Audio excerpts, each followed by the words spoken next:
Ahmad Sofyan Barakbah, komunis yang diburu tentara baret merah.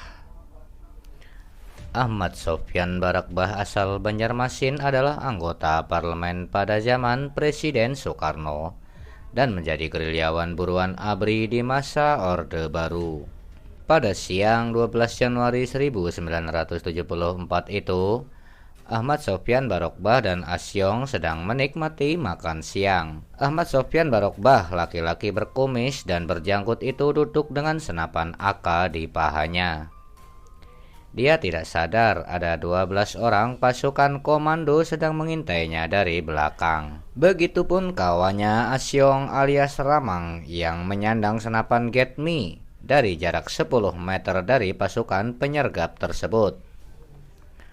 Terlihat Ramang dan Sofyan sedang duduk makan siang berhadapan di antara 3 pohon besar. Letnan 1 Sutiono dari Kopasanda atau yang kini disebut Kopassus Baret Merah masih ingat perintah Mayor Sutarno. Usahakan tembak kakinya. Ketika itu, akan tetapi sialnya kaki Sofyan tak terlihat. Namun pada saat itu hanya tubuhnya saja yang terlihat. Kalau terpaksa menembak, tembaklah Sofyan dulu. Jangan si Ramang, bisik Sutiono kepada bawahannya. Sebab target utama kita mereka adalah Sofyan. Tepat pukul 13:05 dari celah-celah daun belukar dalam jarak 10 meter. Sebutir peluru AR yang ditembakkan Sutiono pun meluncur. Peluru itu meluncur melalui belakang kepala Sofyan hingga menembus dahinya. Tembakan-tembakan lain segera menyusul. Sementara itu, dengan hanya menggunakan celana berkolor, Ramang mengambil langkah 1000.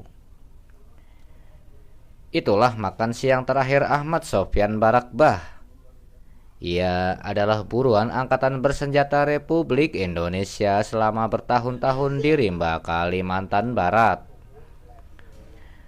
Cerita penyergapan Sofyan Barakbah di sekitar hutan Terentang dan Sungai Kalabau itu diwartakan oleh majalah Tempo pada tanggal 9 bulan 2 1974.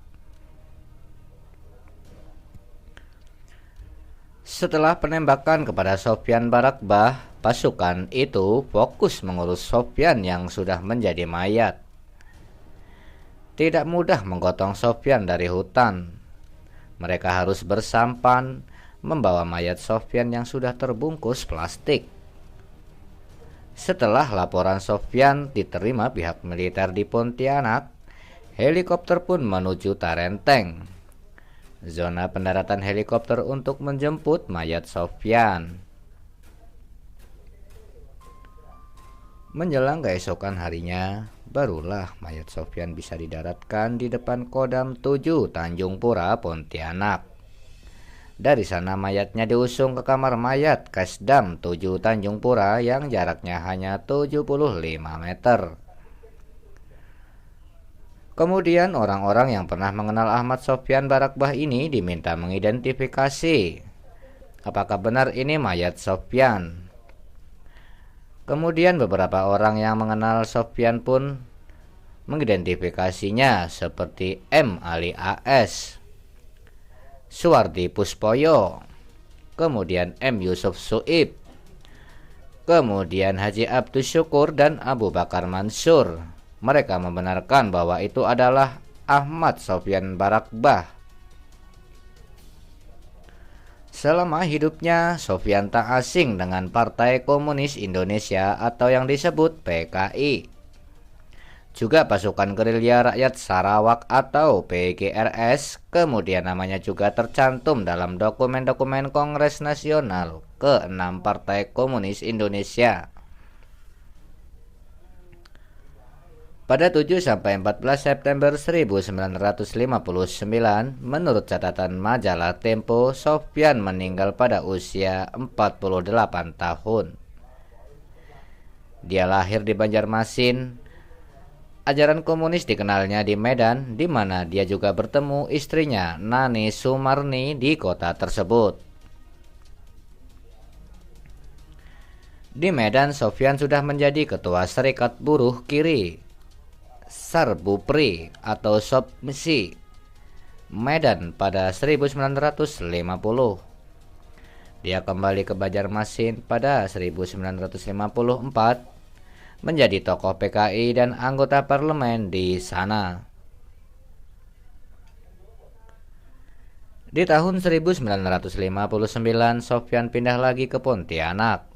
Di sana dia menjadi anggota Komite Daerah Besar Kalimantan Barat. Dia juga menjadi anggota Front Nasional. Sebagai insan Partai Komunis terpandang, Sofyan ikut menjadi dosen di sekolah partai yang terletak di Gang Nurdin, Pontianak. Barak Bah, nama belakang laki-laki yang lahir kira-kira tahun 1926 ini. Selain Ahmad Sofyan Barak Bah, ada juga Fahrul Barak Bah yang menjadi pemimpin CDB Kalimantan Timur dan anggota Majelis Permusyawaratan Rakyat sementara. Setelah 1965, Fahrul ditangkap, tapi Sofyan tidak. Kemudian Sofyan Barak Bah bergerilya.